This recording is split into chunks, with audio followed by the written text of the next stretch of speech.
Hello guys, तुमचे स्वागत आहे केक विथ अनुमध्ये.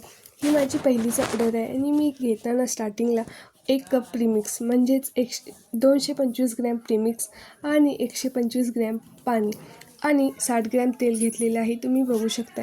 आणि पहिला स्टार्टिंगलाच तेल घालून घ्यायचं नाही. पहिला स्टार्टिंगला प्रीमिक्स नीट तेल पाणीमध्ये डिझॉल्व करून घ्यायचं. मग त्यानंतर हळूहळू ते एकाच डायरेक्शनने फिरून घ्यायचं, जसं की क्लॉकवाईज किंवा अँटी क्लॉकवाईज फिरून घ्यायचं. आणि मग शेवटला तेल घालून घ्यायचं आणि मग ते सुद्धा क्लॉकवाईज किंवा अँटी क्लॉकवाईज फिरून घ्यायचं. मग त्यानंतर आपण बॅटर ज्या कंटेनरमध्ये घालणार असतो त्या कंटेनरला आधी तेल आणि प्रीमिक्स हे लावून घ्यायचं, जसं मी लावून घेतलेलं आहे. आणि आपण जेव्हा कुकरमध्ये किंवा OTGमध्ये केक करणार असतो तेव्हा OTG किंवा कुकर हे प्रीहीटसाठी 10 ते 15 मिनिट ठेवायचं आणि आपला केक हा 35 ते 30 मिनटासाठी बेक होण्यासाठी ठेवायचा. आणि जेव्हा आपण क्रीम ही बीट करणार असतो ती 1 दिवस अगोदर फ्रीजमधून काढून घेतलेली असावी. कारण काढून घेतलेली म्हणजे नॉर्मल टेम्परेचरमध्ये फ्रीजमध्येच ठेवायची, फ्रीजरमधून काढलेली असायला पाहिजे, नाहीतर त्यामध्ये गाठी असण्याच्या शक्यता असतात. आणि ती कायमच बीट करताना ही नॉर्मल स्पीडपासून हाय स्पीडपर्यंत करावी आणि तीसुद्धा क्लॉकवाईजच करायची.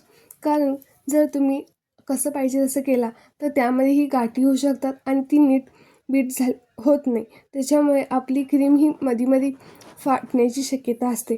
आणि जेव्हा आपण केक करत असतो ना तेव्हा स्टार्टिंगला पहिला बेसला थोडंसं क्रीम लावून घ्यायची. मग त्यानंतर आपला जी लेयर असते ती ठेवून घ्यायची. जसं की आपण लेयर ठेवताना जर लास्टवाला असतो तो लास्टला ठेवायचा, मिडलवाला असतो तो फर्स्टला ठेवायचा आणि फर्स्टवाला मिडलमध्ये ठेवायचा. कारण यामुळे आपल्या केकला चांगली हाईट मिळते आणि शेपही बरोबर येतो. आणि तुम्ही बघू शकता मी फिनिशिंग करून घेतलेली आहे. आणि मी चॉकलेट गनाश बनवताना मला स्टार्टिंगला माहीत नव्हतं की चॉकलेट गनाश कसा करायचा. त्याच्यामुळे मी चॉकलेटचे छोटे छोटे भाग करून घेतले होते आणि त्याच्यामध्ये मी वरून गार दूध ॲड केलेली. ही चूक तुम्ही करू नका, कारण याच्यामुळे त्याच्यात गाठी राहतात. आणि तुम्ही बघू शकता पुढे व्हिडिओमध्ये की मी तसाच म्हणजे दुधापासून बनवलेला गनाश होता आणि तो गार दुधापासून, त्याच्यामुळे त्यामध्ये गाठी विरघळल्या नव्हत्या आणि त्या गाठी तशाच राहिलेल्या होत्या. आणि हा माझा फर्स्ट केक असल्यामुळे मला फिनिशिंग जमत नव्हती, काहीच जमत नव्हती.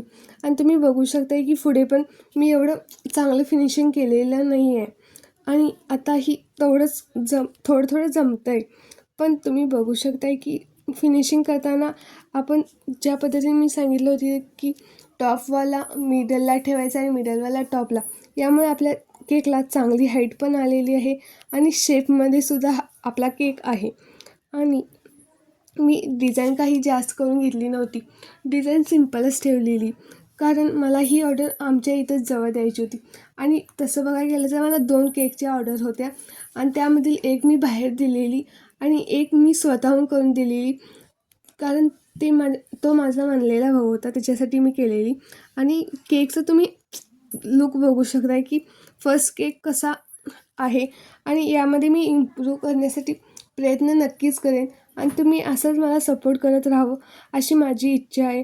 आणि मी शेवटला फोटोसुद्धा अटॅच केलेले आहेत, तुम्ही बघू शकताय दोन्ही केकचे. थँक्यू.